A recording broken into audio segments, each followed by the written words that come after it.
नमस्कार मंडळी. माधव अतिशय श्रीमंत माणूस. राजवाड्यासारखे मोठे घर, संपत्ती, सत्ता सर्व काही होते, पण तरीही मनाला शांती नव्हती. त्याने एका साधूला विचारले, समाधान, मनशांती कशी मिळेल? साधू म्हणाला, आहे त्यावर उपाय. काही मंत्र आहेत, काही स्तोत्र आहेत, पण त्याला नियमितपणा लागतो. तू करणार का? माधवाला सुरुवातीला ते कठीण वाटले.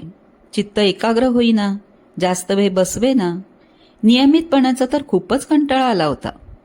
तरी प्रयत्नाने हळूहळू ते जमू लागले आणि अशांत मनाची स्थिती सुधारू लागली. मन सुखी, समाधानी, आनंदी राहू लागले. मनाच्या 39व्या श्लोकात समर्थ हेच सांगत आहेत, जया वर्णिती वेदशास्त्रे पुराणी, जया चैनी योगे समाधान बाणे, तया लागी हे सर्व चांचल्य दीजे, मना सज्जना राघवी वस्ती कीजे.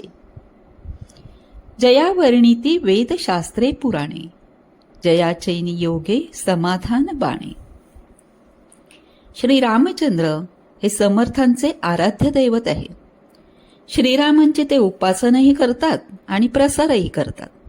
4 वेद, 6 शास्त्रे आणि 18 पुराणे ज्या परमेश्वराच्या वर्णनाने भारावली आहेत, त्याची भक्ती केली असता समाधान मिळते असे समर्थ म्हणतात.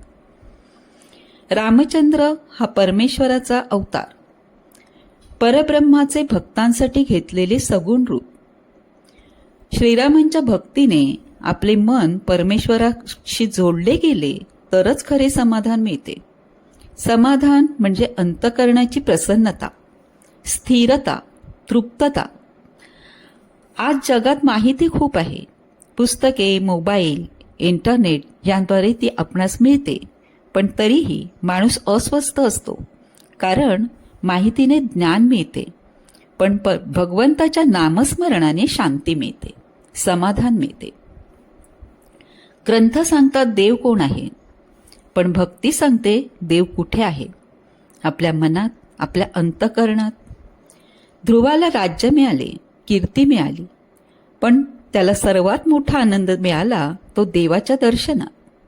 प्रल्हादाची तर भगवंतानी येण्यास उशीर झाल्यामुळे माफी मागितली, कारण प्रल्हादाला त्याच्या वडिलांनी खूपच त्रास दिला होता. भगवंताने माफी मागणे ही प्रल्हादाच्या भक्तीची दिव्यता होय. तया लागी हे सर्व चांचल्य दीजे, मना सज्जना राघवी वस्ती कीजे. एका गुरुकडे एक शिष्य गेला. गुरुजी, माझं मन खूप चंचल आहे, मला शांतता मिळत नाही. गुरुजींनी त्याला एक पाण्याने भरलेला पेला दिला आणि म्हणाले, या आश्रमाभोवती 2 फेऱ्या मार. पाणी मात्र एक थेंबही सांडता कामा नये. शिष्याने खूप लक्षपूर्वक 2 फेऱ्या मारल्या आणि पाण्याचा एकही थेंब न सांडता परत आला. गुरुजींनी विचारले, इतर शिष्य काय करत होते? तपश्चर्या करीत होते की सरपण गोळा करत होते? शिष्य म्हणाला, गुरुजी, माझे सगळे लक्ष पेल्यावरच केंद्रित होते.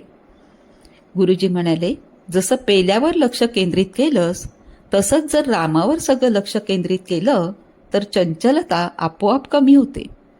आज मन सर्वात जास्त चंचल कशामुळे आहे? मोबाईलमुळे, चिंतेमुळे, स्पर्धेमुळे, अपेक्षा जास्त आहेत त्यामुळे. समर्थ म्हणतात, चंचलता सोडा आणि मनात राघवाची वस्ती करा. ज्या मनात भोगेच्छा असतात ते मन अस्थिर असते, पण ज्या मनात राम असतो ते मन अचल होते. त्यामुळे चंचलतेमुळे रामनामाचा कंटाळा करून चालणार नाही. हृदय स्पंदनाला कंटाळले किंवा फुफ्फुसे श्वास घ्यायला कंटाळली तर आपले काय होईल? म्हणून न कंटाळता मन परमेश्वरास स्थिर करण्याचा प्रयत्न करायला हवा. आपल्याला मिळालेल्या मानव जन्माचे सार्थक नामस्मरणानेच होऊ शकते हे लक्षात घ्यायला हवे. बोला, जय जय रामकृष्ण हरी.